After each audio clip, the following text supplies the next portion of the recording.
Amém. Abre comigo em João capítulo 14. João 14. Quantos estão cheios de fé hoje à noite? Quem está cheio de fé? Glória a Deus. Quem está empolgado por aquilo que Deus vai fazer na conferência Voz de Sião?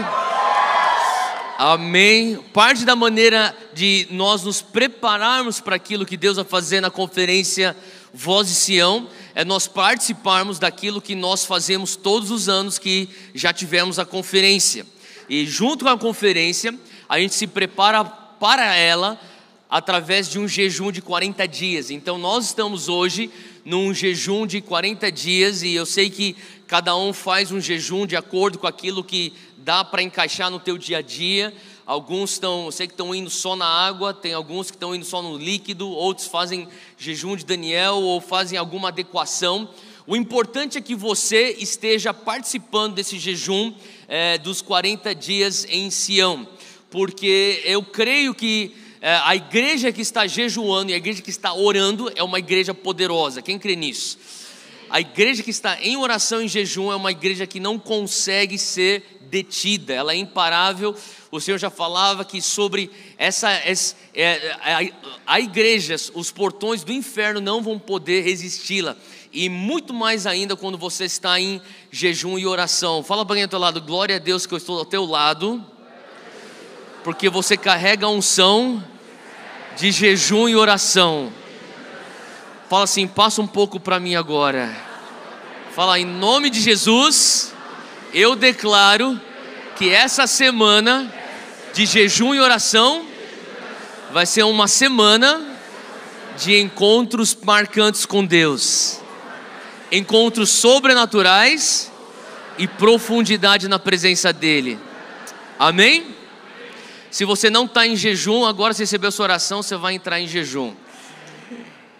Gente, a gente está nesse processo de 40 dias, já estamos no início, mas os próximos 3 domingos, esse domingo mais os próximos 3 domingos, nós estamos numa jornada onde nós vamos falar sobre oração. Porque enquanto nós estamos em jejum, nós também estamos em oração e a gente quer realmente descobrir o que Deus está falando e nos ensina através da palavra sobre oração, sobre intercessão, sobre o que significa você ligar na terra e será ligado no céu, o que significa você desligar na terra e ser desligado no céu, o que significa você se pôr na brecha e como que isso que a gente faz no mundo espiritual reflete no mundo físico. E se você não sabe disso, o mundo espiritual ele é muito mais real do que o mundo físico. Nós como seres humanos que tendemos a acreditar naquilo que é concreto mais do que aquilo que nós não enxergamos, às vezes carregamos uma noção que o mundo físico é mais real. Mas quantos aqui entendem que antes de alguma coisa se manifestar aqui no físico, ela já começou a existir no espírito? Você acredita nisso? Sabe, você vê isso ao longo da Bíblia. Sempre o Senhor começa algo no mundo espiritual e na sequência isso se manifesta no mundo físico. E você está aí com a palavra aberta em João 14 e a gente vai ler aqui 3 porções de João. Uma porção você já está aí aberto em João 14, a próxima vai ser em João 15 e na sequência João 16. João 14, João 15 e João 16. Os capítulos de João 14, 15 e 16 são os capítulos do diálogo que Jesus está tendo com os seus discípulos na última ceia. Então nós temos a ideia de Jesus na última ceia, aquela pintura famosa de Da Vinci, Jesus com os 12 apóstolos, e a gente pensa que foi uma coisa, talvez uma refeição, e foi obviamente uma ceia, mas naquela ceia teve muito diálogo, e esse diálogo, essa conversa, ela é retratada ao longo desses 3 capítulos. Agora, eu não sei você, mas se você soubesse que você tinha pouco tempo de vida com as pessoas que você mais ama, e você tivesse numa última ceia com essas pessoas, eu creio que você reservaria as palavras mais poderosas e as palavras mais significantes para você então ter aquele momento e compartilhar dessas palavras com as pessoas que você mais ama. Jesus sabe, ele está prestes a ser preso e na sequência ir para o Calvário ser crucificado, e na última ceia ele começa então a falar as seguintes palavras para os seus discípulos. Acompanha comigo, João 14, versículo 13. Diz assim: tudo quanto pedirdes em meu nome, fala comigo, em meu nome. Ele fala assim: tudo quanto pedirdes em meu nome, sublime meu nome, eu o farei, para que o Pai seja glorificado no Filho. Se pedirdes alguma coisa, fala comigo, em meu nome, eu o farei. 2 vezes ele fala: eu vou fazer aquilo que você pedir para mim, em meu nome. Peça para mim em meu nome. Agora pula comigo, João 15, versículo 16. Jesus fala: não me escolhestes vós a mim, mas eu vos escolhi a vós e vos nomeei, para que vades e deis fruto, e o fruto que permaneça. Agora, deixa eu só fazer uma pausa aqui. Jesus está falando: olha, não foram vocês que me escolheram, eu que te escolhi. E não só te escolhi para não fazer nada, na verdade a minha vontade em te escolher é que você venha dar fruto, e não qualquer fruto, um fruto que vai permanecer. Então, qual que é a vontade de Deus para a tua vida? Fala bem ao teu lado: a vontade de Deus para você é que você venha frutificar. É bem simples. Deus te deu algo e Ele espera que com aquele algo você venha então ser um bom mordomo, venha multiplicar, venha frutificar e venha trazer frutos, não frutos que estão aqui um dia e depois vão embora, mas frutos que vão permanecer, frutos que têm um peso na eternidade. Agora, para essa missão de frutificação, para essa missão de cumprir a vontade de Deus, de sermos bons mordomos e multiplicar aquilo que Ele põe em nossa mão, Ele diz aqui no final do versículo 16: a fim de que tudo quanto, fala comigo, em meu nome, pedirdes ao Pai, Ele vos conceda. O que é que Jesus está falando aqui? Ele está falando: enquanto você vai nessa tua missão de frutificar, entenda que eu estou aqui para te ajudar. Eu te dou uma carta que vai te abrir espaço e vai prover na tua vida. Essa carta se chama meu nome. Toda vez que você estiver na tua missão, para cumprir o propósito de Deus na tua vida, qual que é o propósito de Deus na tua vida? Fala comigo, que eu venha frutificar. Tá, essa é a vontade de Deus para você. Então Jesus está falando: olha, você já sabe o que eu espero de você. Eu espero que você venha frutificar. Tá bom, Jesus, o Senhor me deu a missão que é frutificar. Isso. Nesse processo que eu estou indo para frutificar, quando eu precisar de alguma coisa, o que eu faço?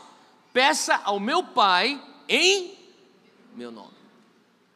Tudo que você pedir para o meu Pai em meu nome, Ele vos dará.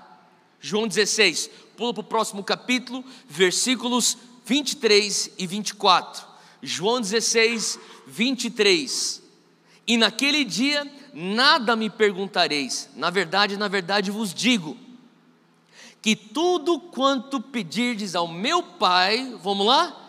Em meu nome, Ele vô-lo-há de dar. Até agora nada pedistes em meu nome.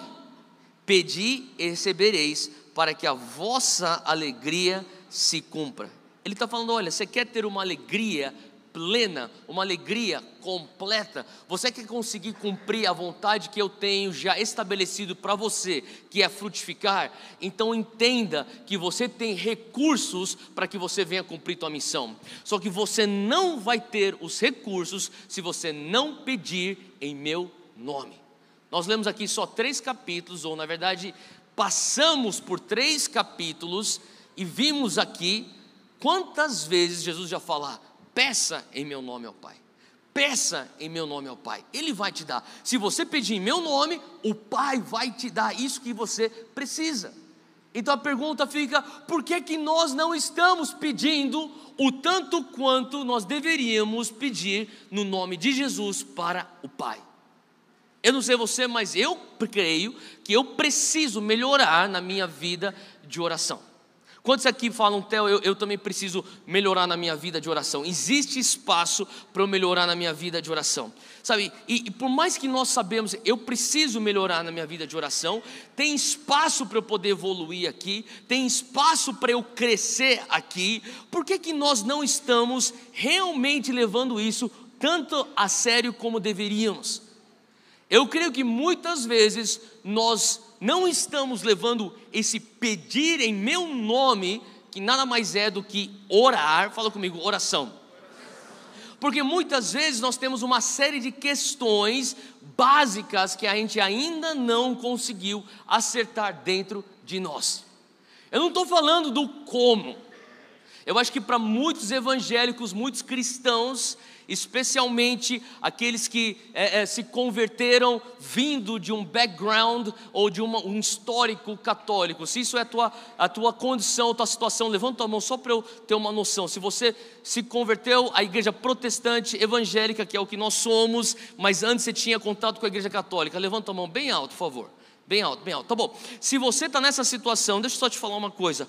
Provavelmente, uma vez que você se converteu para a igreja evangélica, uma das primeiras coisas que você pediu esclarecimento ou te esclareceram foi a diferença entre uma reza e uma oração. Não é isso? Eu tenho que rezar? Não, você tem que orar. Ué, mas não é a mesma coisa? Não, não é. Então senta aqui e vamos explicar. Não foi essa conversa que você teve? Tá bom, mas nós talvez podemos dizer, eu sei orar, eu sei o que eu fazia antes, agora eu sei o que eu faço agora. Theo, eu nunca vim do background católico, na verdade eu era ateu. Bom, agora você também aprendeu a orar. E muitas vezes, aquilo que nos foi passado acerca de oração, o que é correto. Orar nada mais é do que conversar com Deus. Quem escutou já isso? É 100% verdade.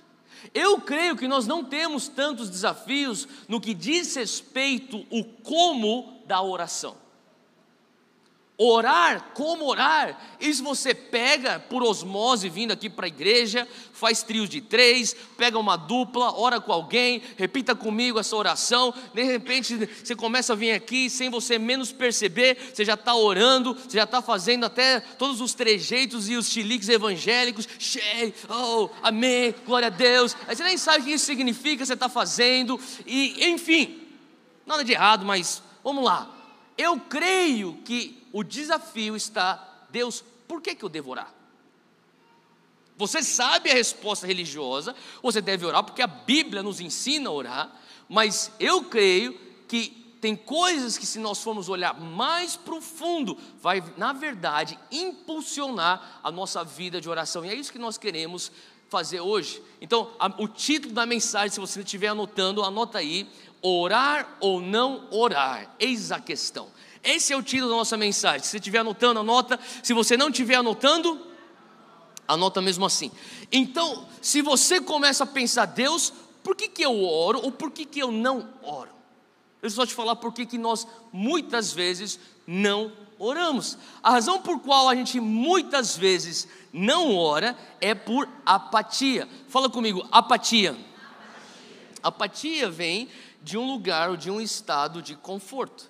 Está confortável, as variáveis da tua vida estão controladas, tudo que você faz é muito previsível, as coisas estão indo, às vezes está num piloto automático, não tem por que eu orar, porque as coisas estão indo da maneira como eu sempre quis que elas fossem. Então você fica apático, você fica uma pessoa que não tem ação, sem iniciativa, sem intencionalidade, e daí muitas vezes é só questão de tempo que a crise chega na porta da tua casa e de repente, eu preciso orar, eu estou com uma crise no meu casamento, eu estou com uma crise financeira, eu estou com uma crise nos meus relacionamentos, eu tenho uma crise emocional, ou eu tenho uma crise na minha saúde física, e você começa a orar. Quantos já participaram ou tiveram já esse comportamento? Eu sei que eu já tive isso, seja sincero. Quando as coisas estão indo do jeito que nós queremos, muitas vezes nós não estamos orando, mas quando a gente começa a perceber as coisas estão fugindo do nosso controle, então nós começamos a falar, Deus, o Senhor precisa agir, eu vou começar a orar. E quando eu começo a orar, eu começo a entender, Pai, muitas vezes o Senhor, não é que Deus está lançando a crise, Muitas vezes Deus aproveita, ou Ele não desperdiça a crise e faz com que a crise venha nos cutucar para que nós venhamos entrar então mais intencionalmente em oração. Faz sentido? Fala comigo, incredulidade. Então, incredulidade é a segunda razão porque muitos de nós não oramos. E nós não oramos porque, você também fala assim, eu oro, Theo, mas sabe, quantos aqui já oraram, mas assim, você está falando com a boca a tua oração, mas na tua cabeça você está escutando uma voz que fala, mas será que você realmente acredita que Deus vai fazer isso? Você está orando, Pai, amanhã eu tenho aquela prova, por favor me ajuda a lembrar tudo aquilo que eu estudei, até aquilo que eu não estudei. Eu peço agora, Senhor Deus, que o Senhor faça um milagre, faça um caminho aonde não exista um caminho. E daí você pensa, você acha que Deus vai fazer isso? Cara, quando ele está na prova, é só você e a prova, cara. E você fica com aquela coisa na tua cabeça. Quem já teve isso na tua cabeça? Porque muitas vezes você vai orar, só que você vai orar por conta de um fardo religioso, você vai orar porque é uma coisa que você sabe que você tem que orar para fazer, mas você não está realmente orando porque você acredita que você deve orar, ou que aquilo vai realmente causar uma diferença. A pergunta que eu tenho para fazer é, quanto que você oraria de verdade se você soubesse que a oração mudaria as coisas no teu trabalho? Quanto mais você oraria, se você soubesse que a oração realmente poderia fazer algo diferente na tua família? Quanto que você realmente oraria, se você falasse, Deus, realmente, se eu orar, algo pode fazer diferença no meu corpo físico? Faz sentido? Muitas vezes nós não estamos orando, porque nós no fundo, não acreditamos. Eu lembro uma vez, quando eu e Júnior, nós estávamos prestes a casar, e daí no nosso primeiro ano de casamento, nós íamos fazer um sabático, e foi parte de uma conversa e direcionamento que o Conselho da Monte Sião nos deu, e a gente ia casar, entrar num sabático, e depois do sabático eu voltaria para assumir, então, como pastor sênior, líder sênior da Monte Sião. E nesse processo de nos prepararmos para o sabático, a gente tinha que pegar um visto, e a gente foi para o consulado para pegar um visto, e com certeza não era eu estava preocupado com uma série de coisas, menos o visto. E fui lá, pai, a gente pegou e de repente a pessoa falou assim, o teu visto foi negado. O teu e dela, os dois vistos foram negados. Eu falei, como assim foi negado? Foi negado. Eu falei, não, impossível, cara. Não vai ser negado. Não tem por que ser negado. Tudo que você precisa está aqui, como você vai negar esse visto? Não, está negado. E na hora eu comecei a ficar tão bravo, falei assim, não, cara, você você não vai negar o visto. Você não pode negar o visto. E não sei se você já teve uma situação que você te pega desprevenido e eu comecei a ficar revoltado. De repente eu peguei, ela falou assim, está negado. Ela entregou os passaportes, eu peguei o passaporte. Antes mesmo de eu sair do consulado, eu já estava conversando com a Júnia. Quem que a gente vai ligar? A gente tem que dar um jeito. Eu vou acionar alguém. A gente tem que conhecer alguém. Como assim? E eu já peguei o telefone, e aí, peguei, vamos lá. E de repente eu comecei a perceber, calma aí. Antes de eu começar a tentar fazer as coisas pelos meus meios, eu não consegui nem fazer uma oração. Quantas vezes você, no meio da tua crise, a tua reação inicial é, o que é que está no meu alcance, no meu braço humano de fazer? Faz sentido? Muitas vezes é quem que eu conheço, o que eu tenho na minha conta bancária, quem que eu consigo com o meu jeitinho, com o meu know-how, com o meu talento. E será que a gente realmente acredita no poder da oração? Muitas vezes você vai realmente saber o quanto que você acredita no poder e na eficiência da oração quando você está numa situação de impossibilidade. Se a tua primeira reação for, eu vou orar, isso prova que você realmente acredita no poder da oração. Agora, o nosso terceiro motivo, a nossa terceira razão, por muitas vezes não orarmos, fala comigo, a minha carne é fraca. Abre aí comigo em Marcos 14. Marcos 14, versículo 38.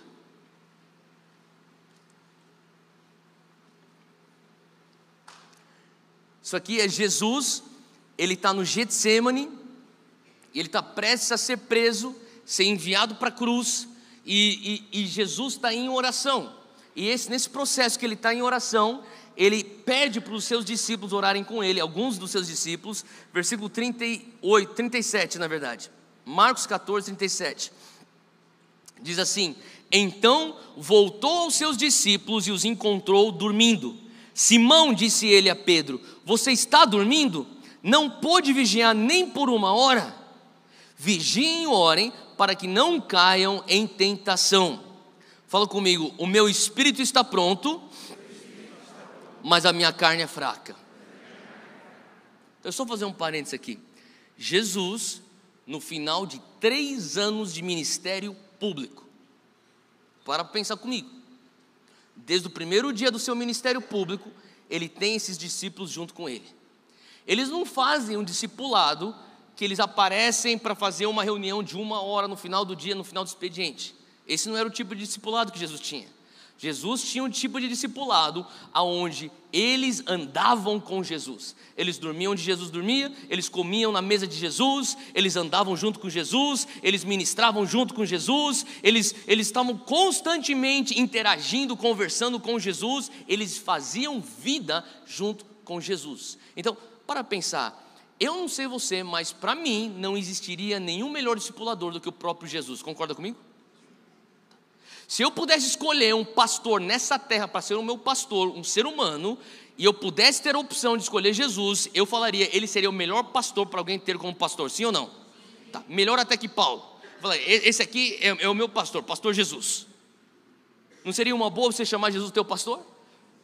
Agora, ele não é só o pastor de Pedro, ele é o discipulador de Pedro, ele é o mentor de Pedro, ele é o mestre de Pedro, ele é tudo para Pedro, é o mais... Pedro sendo talvez um dos mais próximos, e depois de todos esses 3 anos, onde Pedro tem um discipulado tão intenso com Jesus, Jesus fala, Pedro, você não consegue nem vigiar comigo 1 hora,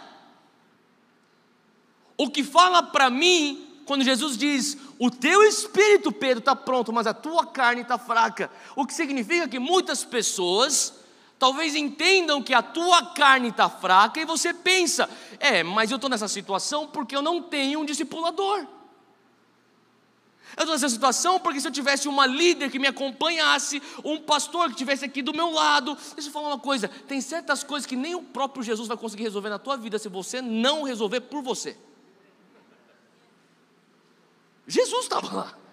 Quem mais ia ser melhor para tirar a carnalidade de Pedro do que o próprio Jesus? E Jesus fala, teu espírito está pronto, mas a tua carne está fraca. Pedro, você tem coisas que só você vai decidir. Então aqui, você não consegue vigiar comigo? Você não consegue ficar comigo em oração? Continua comigo, versículo 38, ele diz assim, vigiem e orem para que não caia em tentação, o espírito está pronto, mas a carne é fraca. Gálatas 5, abre comigo ali, Paulo também fala sobre isso, esse constante conflito que você tem, que eu tenho, da carne e do espírito. Ele diz aqui no versículo 17 de Gálatas 5, ele fala, pois a carne deseja o que é contrário ao espírito, e o espírito deseja o que é contrário à carne, eles estão em conflito um com o outro, de modo que vocês não fazem o que desejam. Quantos aqui já sentiram esse conflito dentro de você? Eu acho que qualquer um que quer andar com Jesus já sentiu isso. Você fala, eu quero fazer uma coisa, só que daí a tua carne fala, não vamos fazer isso. Mas teu espírito fala assim, é melhor você levantar do sofá. Mas a tua carne fala, não, fica só mais um episódio de Netflix. Vai, aperta aquele botão. Fala, não, mas você precisa lá orar, você precisa abrir a palavra. Mas daqui a pouco eu abro. Ou você precisa desligar o teu celular. Não, mas só um pouquinho mais. Acorda. Não, eu consigo orar aqui deitado. Jesus me escuta aqui deitado. Ou no final do dia, Jesus, você sabe que eu ralei pra caramba hoje, estou tentando ser um bom mordomo, Jesus, estou muito cansado, eu converso contigo amanhã.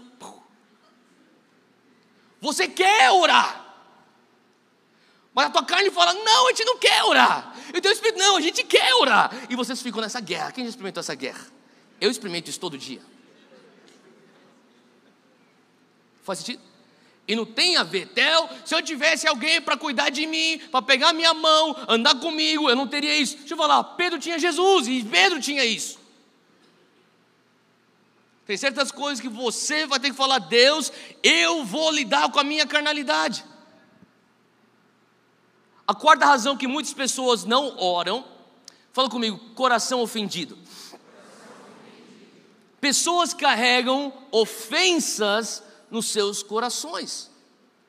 Agora, como que isso acontece? Isso se perpetua dentro de uma pessoa, sabe? É bem simples, você começa com, tá bom, eu vou dar uma oportunidade para isso, eu vou orar.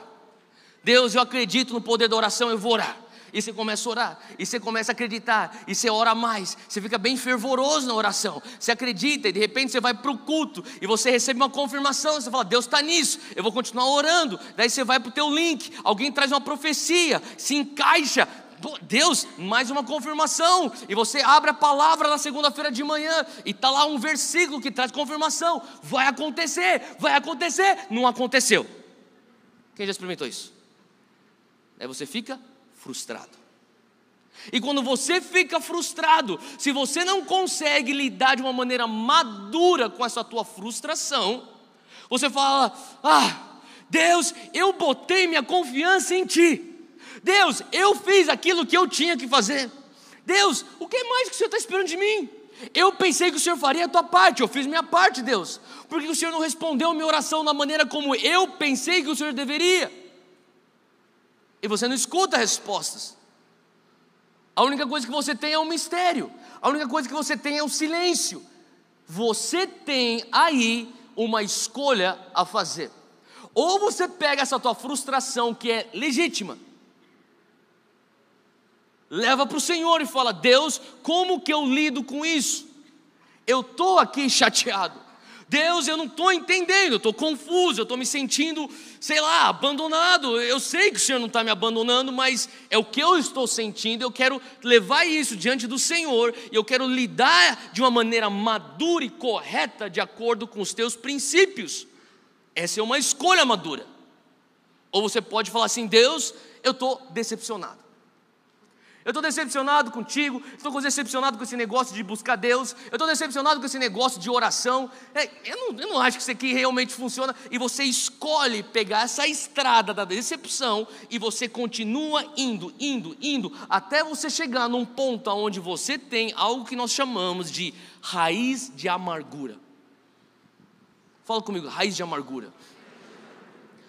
Muitas vezes a gente subestima o poder de uma raiz de amargura. Eu conversava um tempo atrás com um líder de ministério de libertação, de um outro ministério. Ele não é nem da nossa igreja, mas é uma pessoa que eu conheço, é um homem de Deus. E nós estávamos falando sobre libertação, e sei lá como a gente chegou nesse assunto. A gente estava falando, e daí ele começou a falar assim, Theo, você não tem noção, muitas vezes a gente está fazendo uma ministração, e cara, eu vou falar para você, de 10 vezes que você tem que lidar com os demônios brabo mesmo, mas Jezabel que divide igreja, aquele tipo de coisa horrível. E muitas pessoas pensam que Jezabel é só mulher que tem. Deixa eu falar uma coisa, tem homem que tem Jezabel também. E porque quantos aqui entendem que demônio não vai ficar falando assim, é homem ou é mulher? Porque se for homem eu não vou, mas se é mulher eu vou. Deu brecha, demônio entrou. Faz sentido? E aqui eu falo assim, sério? E se você pegar o histórico de como que essa pessoa foi usada, eu estava me contando sobre uma situação onde uma pessoa foi um canal desse espírito de Jezabel entrar para destruir uma igreja inteira. E ele estava me contando assim, olha, e daí você leva lá para a raiz, você vai escutando o histórico, você chega no ponto, e o ponto é raiz de amargura, falta de perdão. Alguém fala, eu vou ficar amargurado. Você pode pensar, mas como que uma raiz de amargura derruba uma igreja? O problema é teu, não é problema da igreja. Como que essa pessoa que tem um problema particular vai causar um desastre coletivo? A verdade é que quando você tem uma brecha, uma legalidade, e isso vem com uma raiz de amargura, falta de perdão, ali começa então a entrada de um espírito demoníaco. E eu sei que o que eu estou falando talvez não é uma coisa que pessoas ficam, mas você vai falar de demônio? Eu vou falar de demônio, porque tem gente demoniada aqui. E você precisa saber, porque tem gente que está lidando com demônio em casa e não sabe nem que é demônio. Você pensa que a pessoa é problemática, não é um demônio.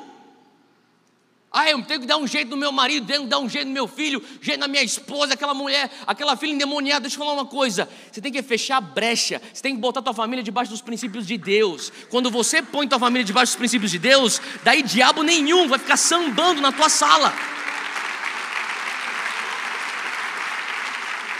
Quando você lida com a raiz de amargura, Jesus já falava sobre isso. Abre lá comigo em Mateus 12. Mateus 12, abre comigo, Mateus capítulo 12. Desculpa, 24. Mateus 24. Versículo 10, e nós vamos ler de 10 ao 12. Mateus 24, capítulo 24, versículo 10. Diz assim: nesse tempo, Jesus está falando isso. Agora, quando ele fala nesse tempo, ele se refere aos últimos tempos. Quantos aqui entendem que nós estamos vivendo nos últimos tempos? Tá? E quando nós falamos, nós estamos vivendo nos últimos tempos, não é que Jesus vai voltar daqui 3 anos. Ele pode, se ele quiser, ele pode voltar amanhã, ele pode voltar agora. Mas é que toda vez que alguém falar os últimos tempos, daí já vem aquela paranoica apocalíptica: meu Deus, o mundo vai acabar. Pode ser que vai acabar, a gente não sabe, a palavra de Deus não fala que ninguém sabe o tempo nem a hora, mas eu quero só que você entenda, toda vez que você escuta os últimos tempos, tem a ver com a igreja pentecostal de Atos 2 para cá, tudo isso é considerado os últimos tempos. A profecia de Joel, eu derramarei o meu espírito nos últimos dias, tem a ver com de Atos 2 para cá, então nós continuamos nos últimos tempos. Agora, olha só o que Jesus fala: nesses últimos tempos, muitos serão escandalizados. Essa palavra escandalizada tem a mesma raiz de ofendida. Alguém que é escandalizado, mas isso aí escandalizou o irmão. Alguém já escutou isso, esse termo?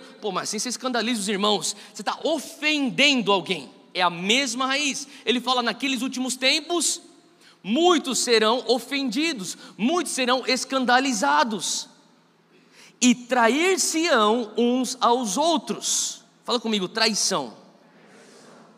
E aborrecerão uns aos outros. Tem uma versão que fala ódio. E surgirão muitos falsos profetas, enganarão a muitos, e por se multiplicarem a iniquidade, fala comigo, iniquidade, o amor de muitos se esfriará. Fala comigo, esfriamento. Então, eu quero que você entenda o raciocínio daquilo que Jesus já estava prevendo e que nós temos que tomar cuidado. Ele está falando assim: olha, nos últimos tempos, nos dias de hoje, fala comigo, atualmente, muitos ficarão ofendidos. Desde quando? Desde Atos 2. Desde que Jesus institui a igreja, através de Pedro, e vem o Pentecostes, e depois a igreja toma o formato físico. Falou, desde o início, muitos vão ficar ofendidos. Deixa eu só fazer um parênteses: é impossível você viver o evangelho numa comunidade, isso aqui é uma comunidade, na família dos que creem, na comunhão dos santos. É impossível você viver o evangelho de verdade e não ficar ofendido em algum momento da tua caminhada. Faz sentido? Você pode falar: Theo, mas eu estou aqui na igreja faz 10 anos, eu nunca fiquei ofendido. Também você entra para o culto, senta, escuta a mensagem e vai embora. Você não vai para link, você não serve como voluntário, você não participa de nenhum ministério, você não vai para a conferência Voz de Sião.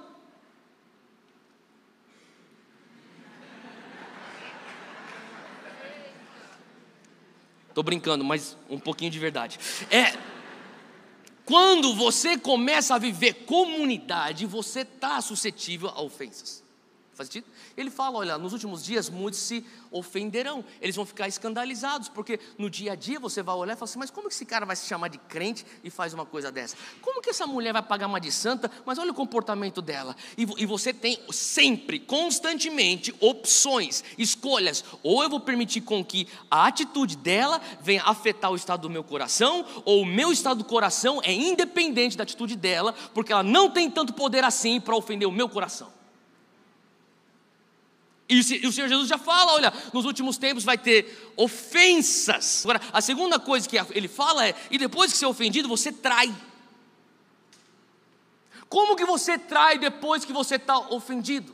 Muitos de nós traímos Deus depois que nós somos ofendidos. Deus, eu orei, o Senhor não me respondeu. Deus, eu jejuei, eu criei, eu acreditei.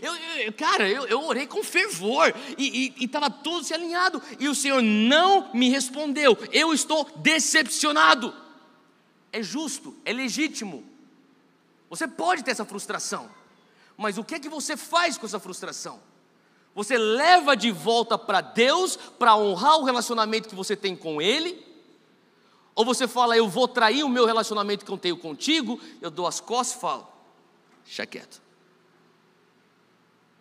A traição no relacionamento acontece quando você tem uma ofensa no relacionamento e você não leva essa ofensa para ser resolvida com a pessoa que trouxe essa ofensa para dentro de você. Quando você fala, eu não quero resolver isso com você, eu viro minhas costas para você, eu sigo o meu caminho, aí acontece a traição. E Jesus fala, olha, você vai se ofender, e quando você se ofende, você trai. E quando você trai e dá as costas para Deus, de repente aquela raiz de amargura começa a evoluir, ela começa a fermentar e se torna ódio. E o ódio é uma iniquidade, e a iniquidade faz você esfriar o teu amor com Deus. E eu não conheço ninguém que é frio no seu amor com Deus, que tem uma paixão por uma vida de oração. Quando você não ora por conta de um coração ofendido, você está cada vez mais dando legalidade para uma raiz de amargura abrir e te fazer completamente vulnerável. Fala comigo, um coração ofendido escancara as portas do meu espírito. Você está suscetível, está completamente suscetível. Agora, o inimigo, ele sempre quer trazer mentiras, porque afinal de contas ele é o pai da mentira. Então ele fala para você, olha, é o seguinte, cara, tem certas coisas que não adianta você orar. Na verdade, você não deve orar, e ele começa a trazer mentiras. E mentiras são as estratégias ou as artimanhas que o inimigo usa para que você não venha orar. E uma das mentiras mais usadas pelo inimigo para que você, para que nós não engajemos em oração com o nosso Criador, é a mentira que você não deve orar, porque Deus é Deus e Ele vai fazer o que Ele vai fazer. E quem é você diante de Deus?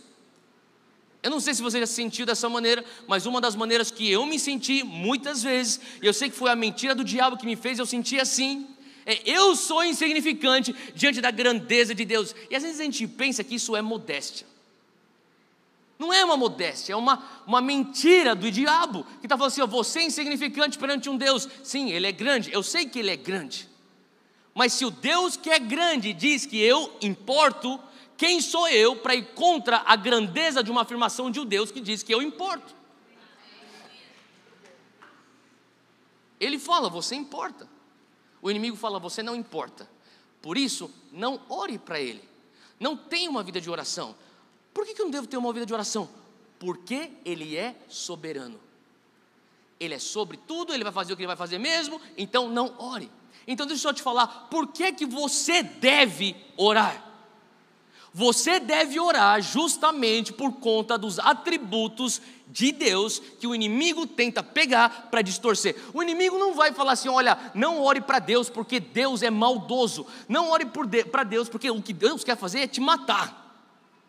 Isso é uma mentira tão escandalosa que ele sabe que isso não dá certo. Então o que ele fala? Não ore a Deus porque Ele é soberano. Então por que você deve orar a Deus? Você deve orar a Deus. Fala comigo, eu devo orar justamente porque Ele é soberano. E eu vou te explicar por que você deve orar porque Ele é soberano. Porque muitas vezes a mente humana pensa, eu não devo orar pelo fato que Ele é soberano. Agora, quando nós falamos sobre soberania, aqui a mente humana tem de ideia de soberania eu não vou orar a Deus porque afinal de contas Deus está sobre tudo, o que é verdade. Deus vai fazer o que Ele vai fazer, independente do que eu quero, Ele é soberano.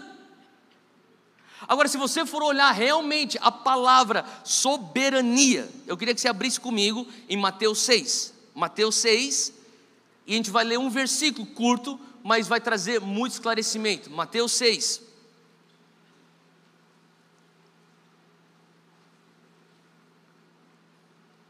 Diz assim: Não sejam, Jesus está falando, não sejam iguais a eles, porque o seu Pai sabe do que vocês precisam antes mesmo de o pedirem. Calma aí, Deus.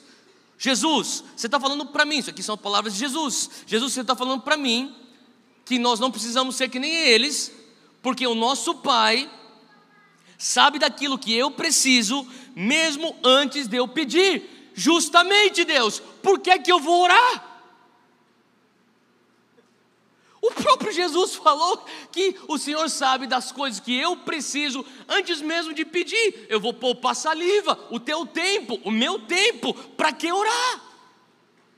Jesus falou, o teu Pai já sabe de tudo que você precisa antes mesmo de vocês pedirem. A gente pensa que quando a gente fala, Deus é soberano, Deus vai fazer o que Ele quer fazer, não importa o que aconteça. Mas calma aí, olha só que interessante. Ele fala que Ele sabe os nossos desejos, ou o que nós precisamos antes mesmo do que nós pedimos. Então, sabe, o argumento é, se é da vontade de Deus, vai acontecer. Quem já falou isso na tua própria cabeça para te isentar da tua falta de oração? Olha, eu não estou orando, mas vou falar uma coisa, se é da vontade de Deus, vai acontecer. Daí você fica com menos peso na consciência que você é um crente que não ora. Eu não oro, mas também eu, sabe uma coisa, é que eu reconheço que se é da vontade de Deus, vai acontecer mesmo. Então estamos em casa. Fala comigo, vontade. A palavra vontade também pode ser entendida como desejo. Concorda comigo? Se é do desejo de Deus, vai acontecer. Deus, seja feita a tua vontade. Deus, seja feito o teu desejo. Abre comigo 2 Pedro, capítulo 3. Aqui tem um desejo, uma vontade de Deus. Você conhece esse desejo de Deus.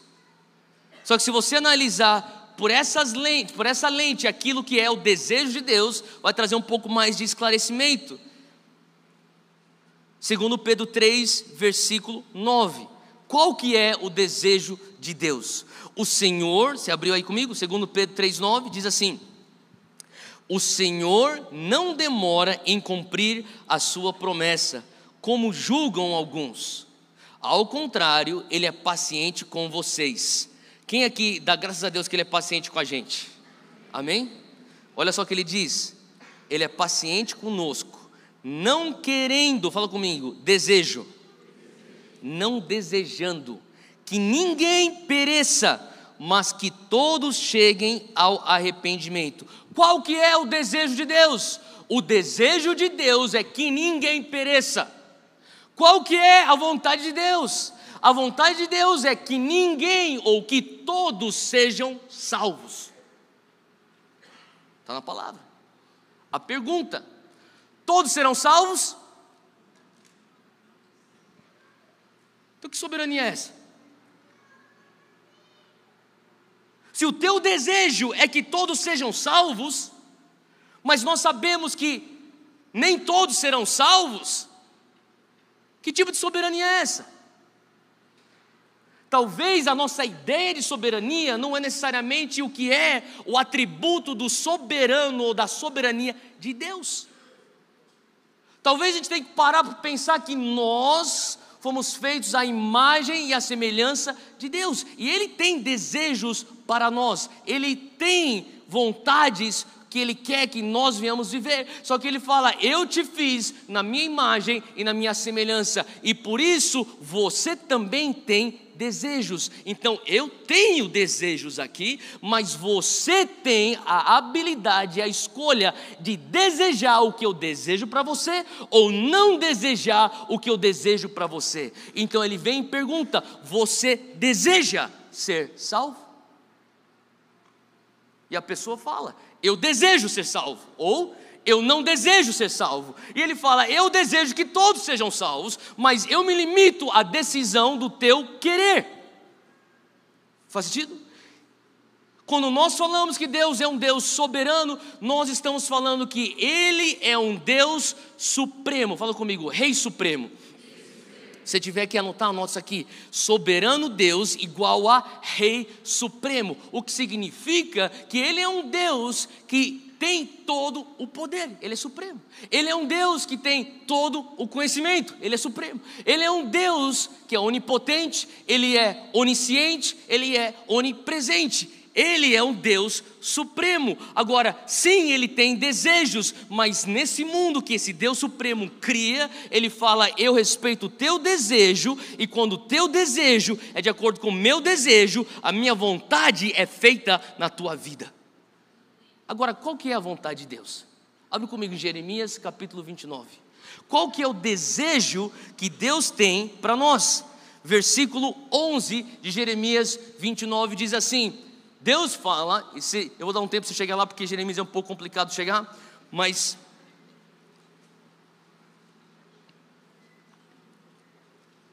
a palavra de Deus fala em Jeremias 29, 11, porque sou eu que conheço os planos que tenho para você. Fala comigo, Deus tem planos para mim. Isso é muito bom, porque muitas vezes tem gente que não tem nem plano para si mesmo. Não é verdade? O que você quer fazer da vida? Não sei. O que vai acontecer na tua vida ano que vem, depois de se formar? Não sei. Deus fala assim: eu tenho planos para você. Então que tal a gente escutar quais são os planos de Deus para nós? Diz o Senhor, olha os planos de Deus: planos de fazê-los prosperar. Fala comigo, prosperidade. Planos de não lhe causar danos. Fala comigo, paz. Planos de dar-lhe esperança. Fala comigo, esperança. E um futuro. Fala, futuro. Futuro, esperança, paz, prosperidade. Esses são os desejos de Deus para você. O que Deus deseja para mim? Deus deseja paz para você. O que Deus deseja para mim? Prosperidade. Ele deseja e Ele quer na tua vida que você tenha esperança. Deus quer que você tenha futuro.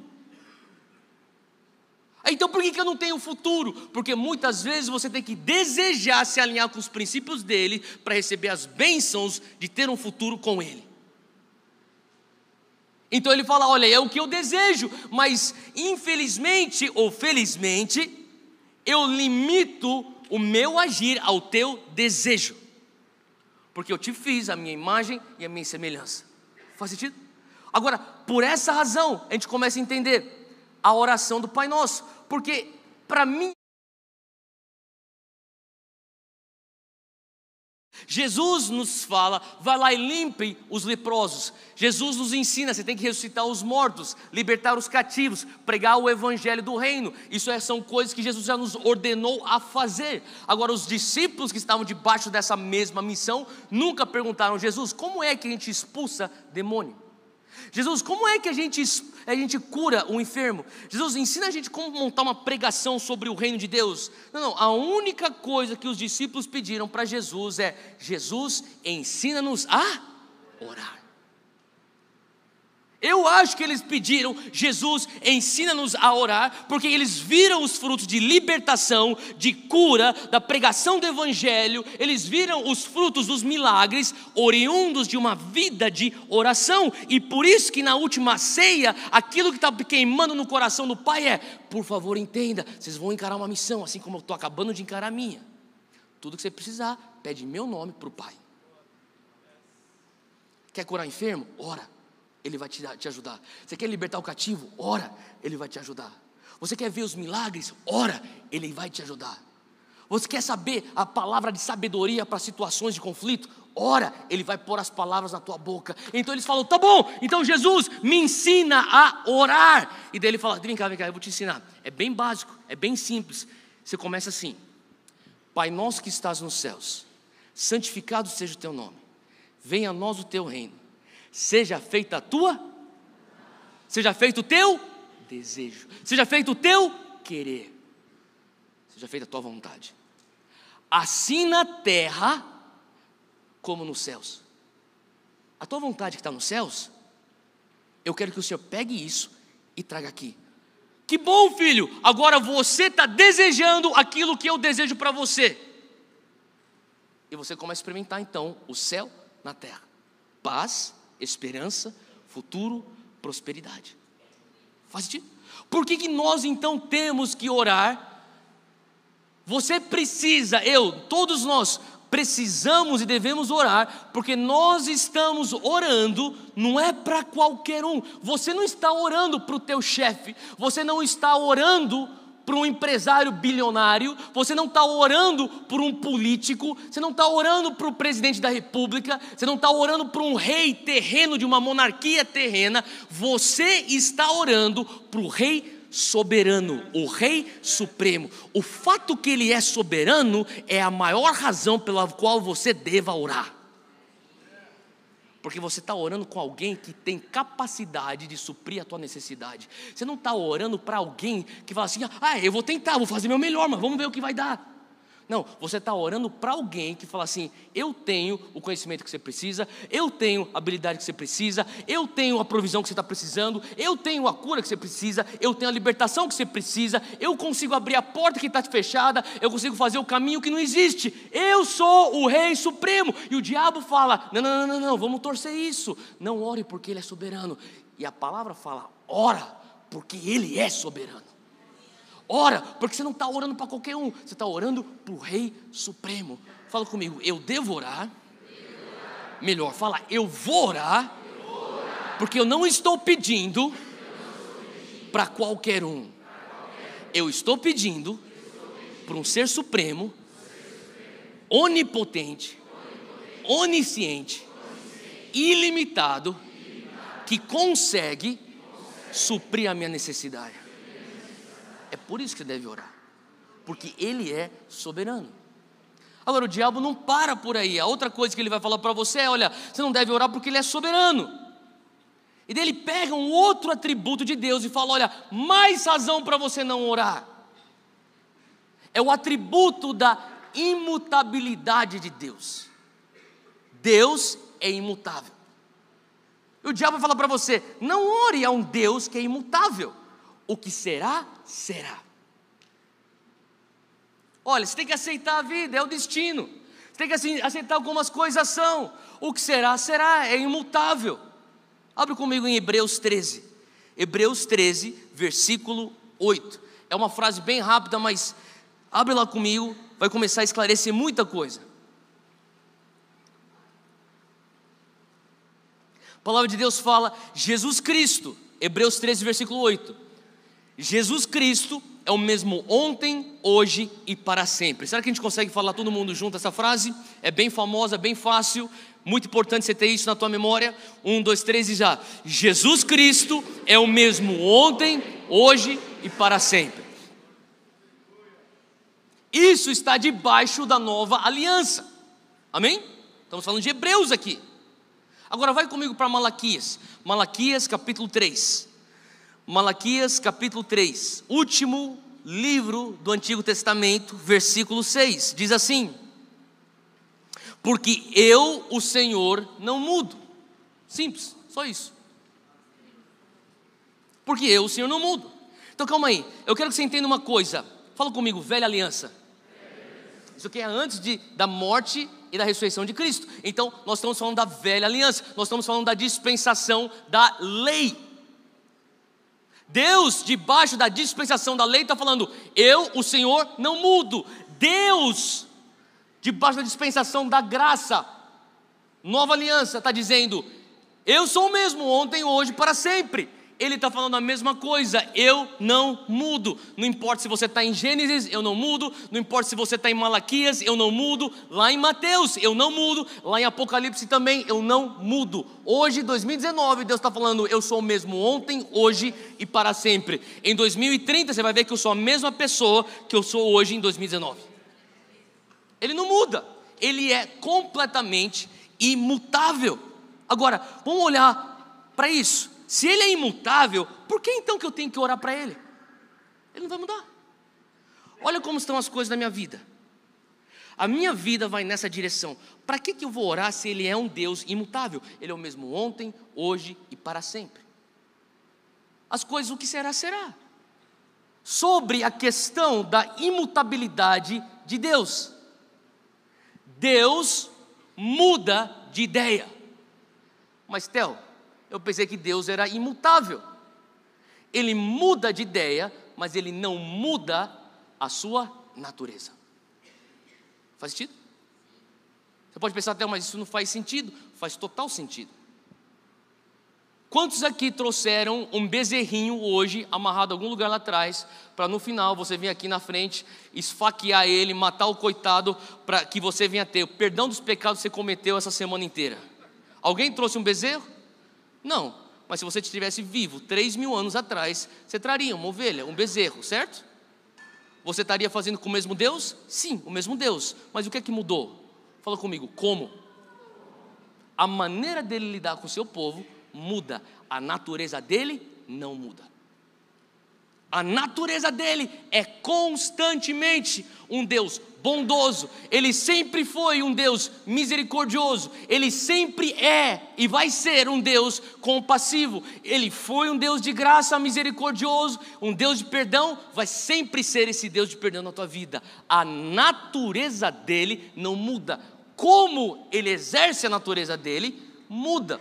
Moisés e Abraão entenderam isso. Lá em Êxodo 32, abre rapidamente comigo, Êxodo 32, versículo 14, Moisés, ele diz, e ele começa a dialogar com Deus, e aqui está escrito no versículo 14 de Êxodo 32, então o Senhor arrependeu-se do mal que dissera que havia de fazer a seu povo. Presta atenção, vou ler mais uma vez, Êxodo 32, 14, então o Senhor arrependeu-se. Fala comigo, arrependimento.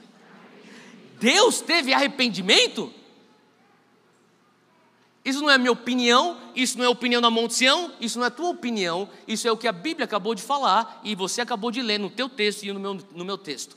Deus arrependeu-se. Como que um Deus pode se arrepender? A palavra arrependimento, na sua raiz do texto original, fala comigo, metanoia.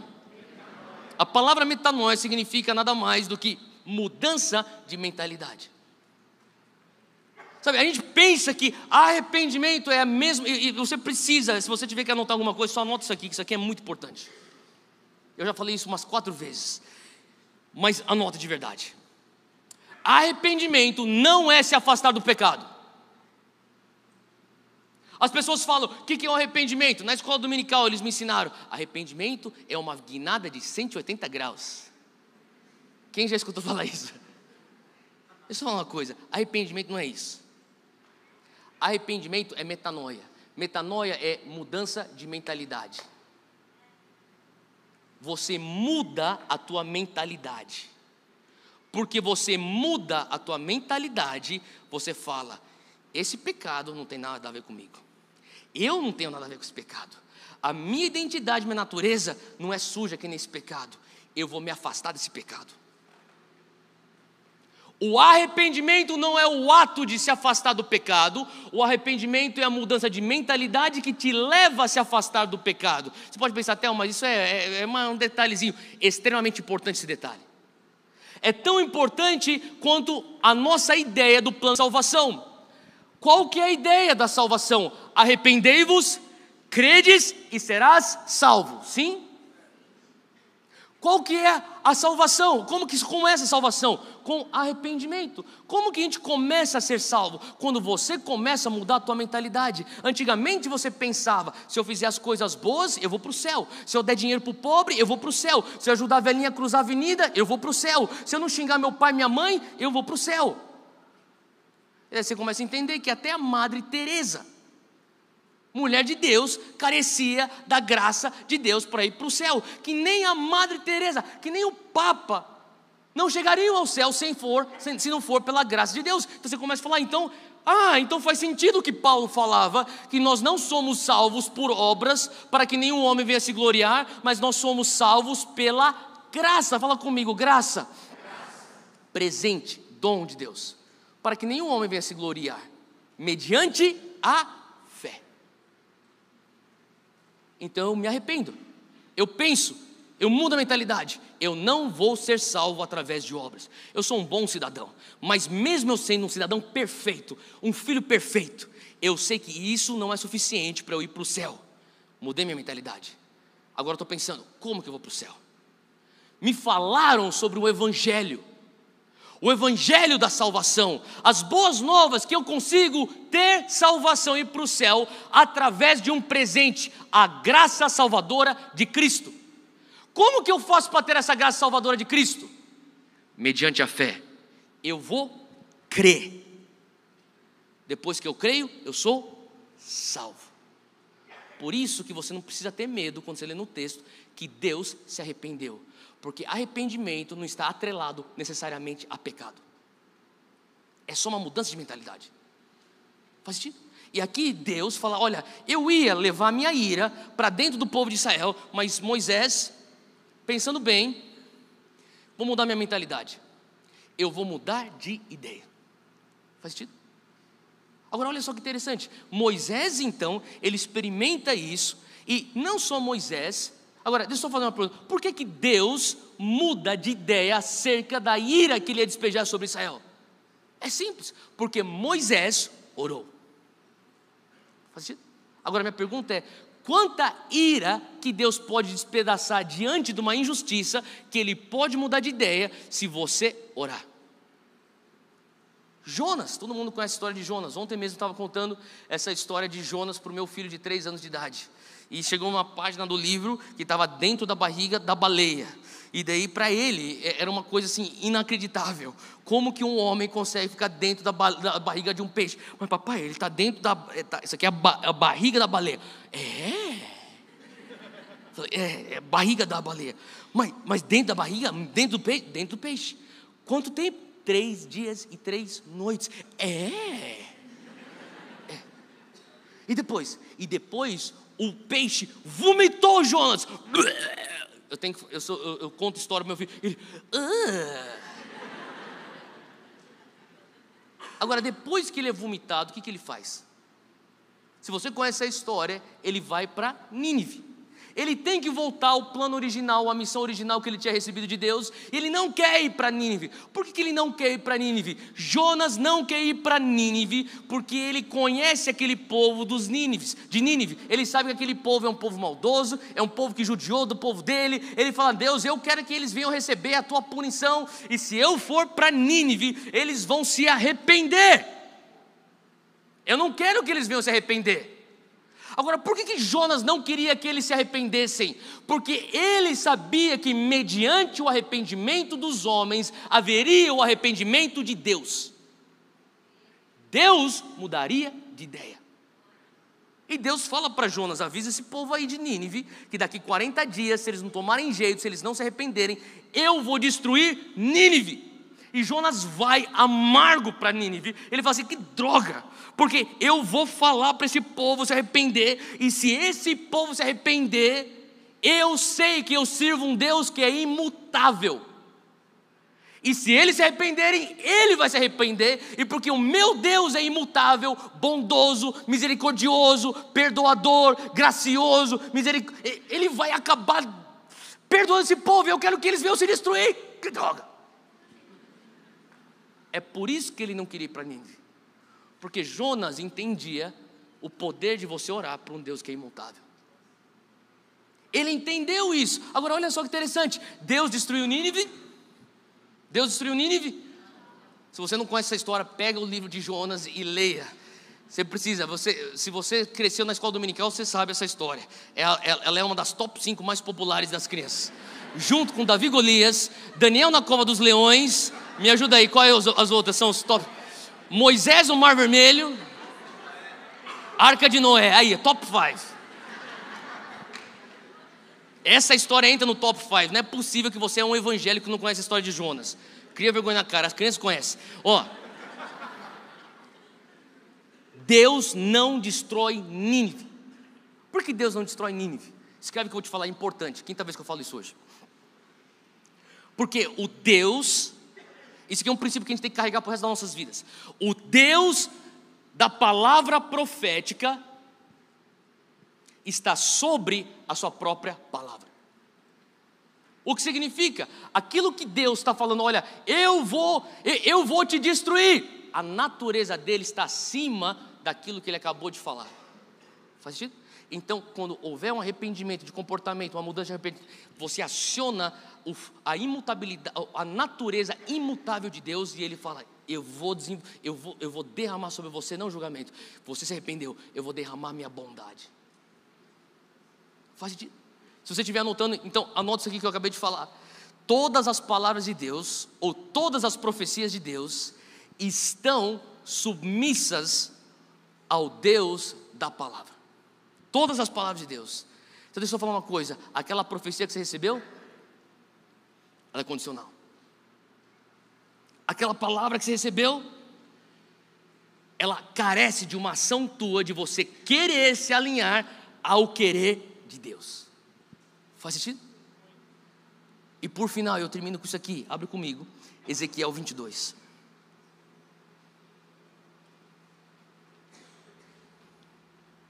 Ezequiel 22, versículo 30. Todo mundo achou? Ezequiel 22, 30. Diz assim: eu procurei entre eles um homem. Fala comigo, um homem. Se você for uma mulher, fala uma mulher, tá?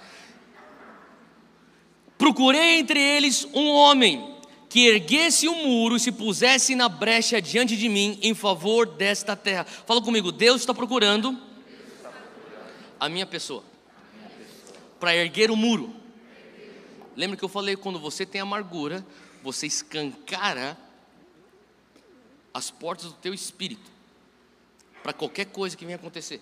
Você está suscetível. Ele fala assim: eu estou procurando um homem, estou procurando uma mulher, eu estou procurando alguma coisa, alguém para tapar a brecha em favor desta terra. Sublinhe esse versículo. Sabe, eu creio que, de verdade, que muitas vezes a gente não está entendendo, mas o poder que você tem de se pôr na brecha pela tua família. Quando você lê isso aqui, desta terra, Ele está procurando um homem para se pôr na brecha da empresa onde você trabalha.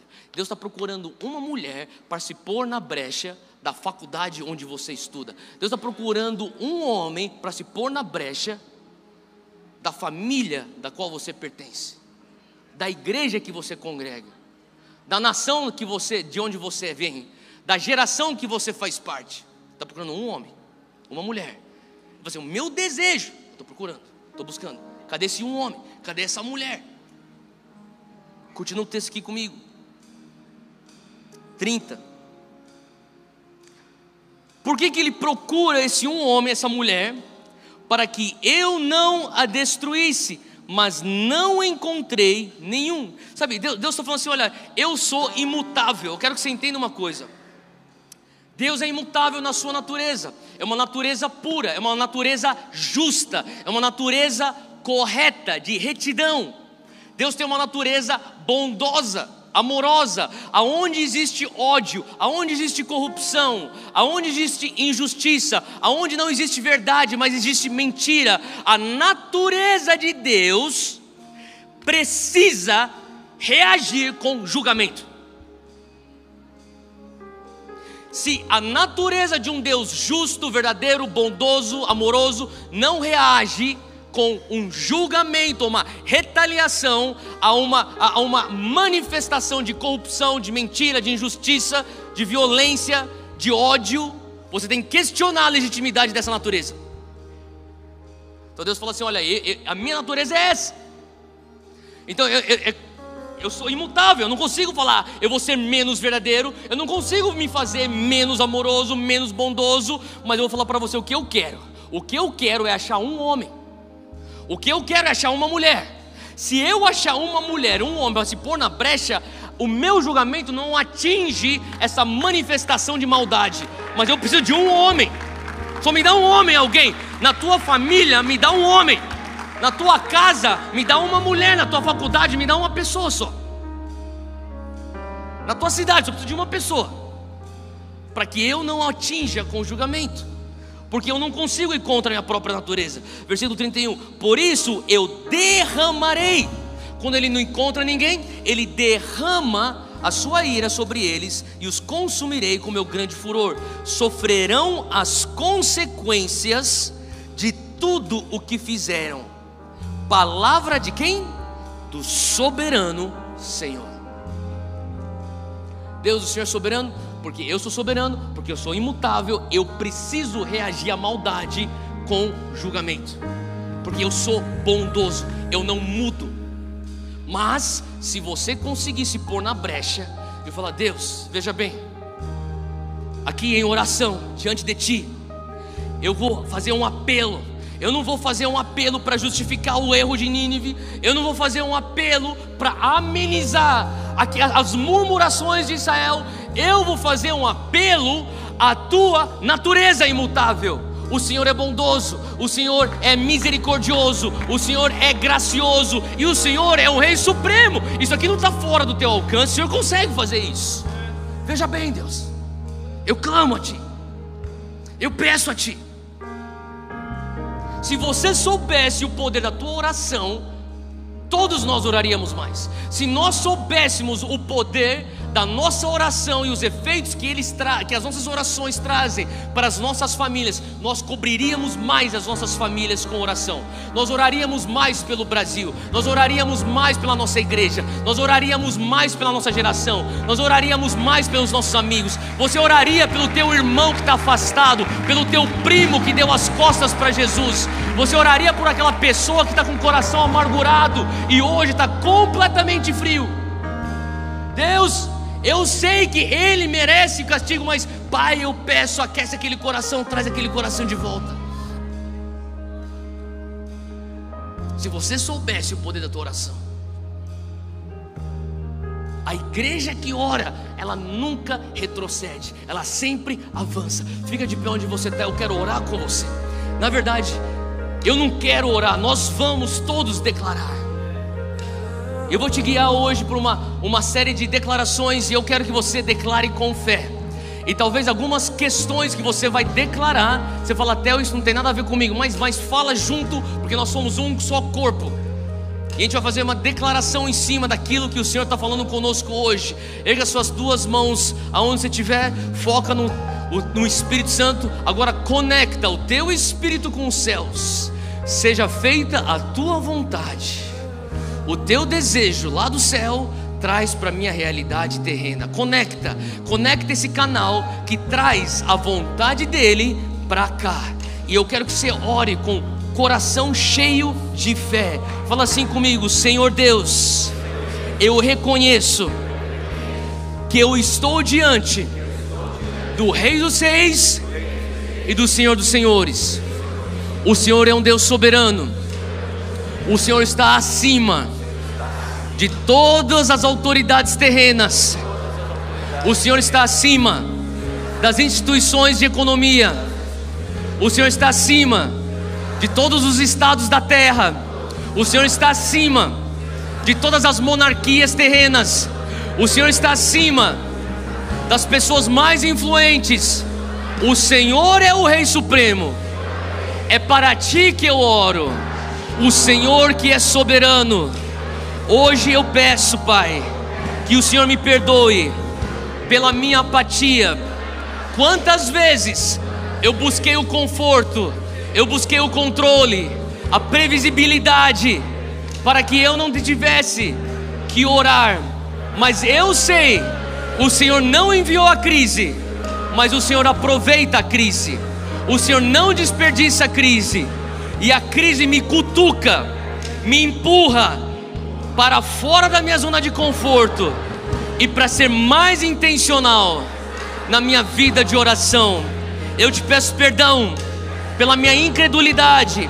Pai, se eu soubesse o quanto a minha oração tem efetividade, eu oraria mais pela minha família, eu oraria mais pelo meu casamento, eu oraria mais pelos meus relacionamentos, eu oraria mais pelo meu trabalho, eu oraria mais pelos meus estudos, eu oraria mais pelo meu país.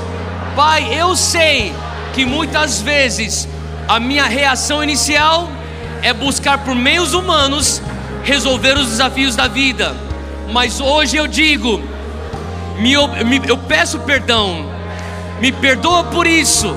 Eu vou olhar para Ti. A oração vai ser a minha reação inicial. Eu sei, Deus, que o meu espírito está pronto, mas que minha carne é fraca. Eu quero orar, mas muitas vezes eu não faço o que eu quero. Mas hoje eu peço que a tua graça se aperfeiçoe na fraqueza da minha carne. A minha carne é fraca, mas pela tua graça eu quero ser guiado pelo Espírito. Eu quero alimentar o Espírito e eu quero enfraquecer minha carne. Pai, eu peço perdão.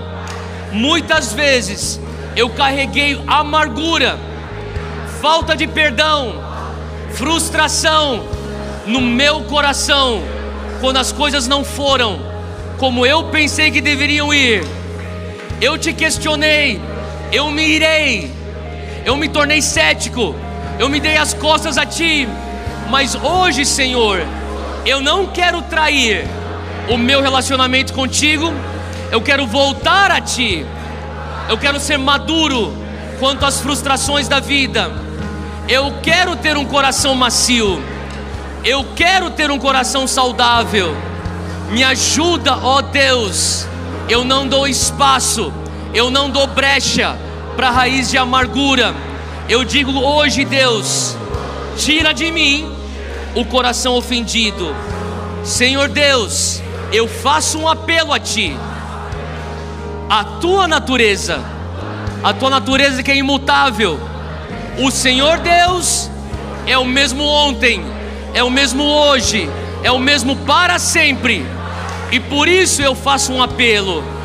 A tua bondade, que é eterna, a tua misericórdia, que vem de gerações, o teu perdão, que é contínuo, a tua graça, que nunca falha. Senhor Deus, eu faço um apelo, porque o Senhor é soberano e porque o Senhor é imutável. Por isso agora eu vou começar a orar todas as petições, todos os pesos que eu estou carregando. Toma 2 minutos e começa a orar. Você, tua condição, aonde você está, abre tua boca, começa a orar agora. Ora com fé, cheio de fé. Leva diante do trono da graça agora a tua petição, os teus pedidos, as tuas preocupações. Vai para cima, vai para cima. Ora com fé, ora com fé. Não seja apático. Abra mão de um coração amargurado. Se humilhe perante Ele. Ele é soberano, Ele é capaz, Ele é ilimitado, Ele pode, Ele tem poder. Ele não muda. Ele continua o Deus que te perdoa. Você não precisa abraçar essa culpa. Essa acusação não tem poder. Ele continua sendo Deus de graça. Ele continua podendo restaurar. Ele restaurou lá atrás, Ele restaura hoje. Nada é difícil para Ele. Ele é o Deus Todo-Poderoso. Ele nunca mudou. Ele nunca mudou.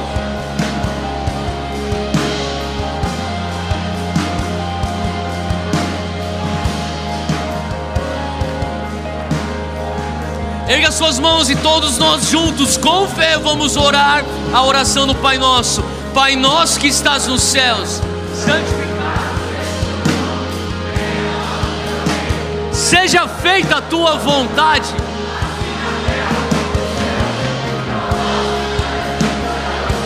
Perdoa as nossas dívidas, assim como nós perdoamos aos nossos devedores. E não nos deixes cair em tentação, mas livra-nos do mal. Pois teu é o reino, o poder e a glória para sempre. Amém.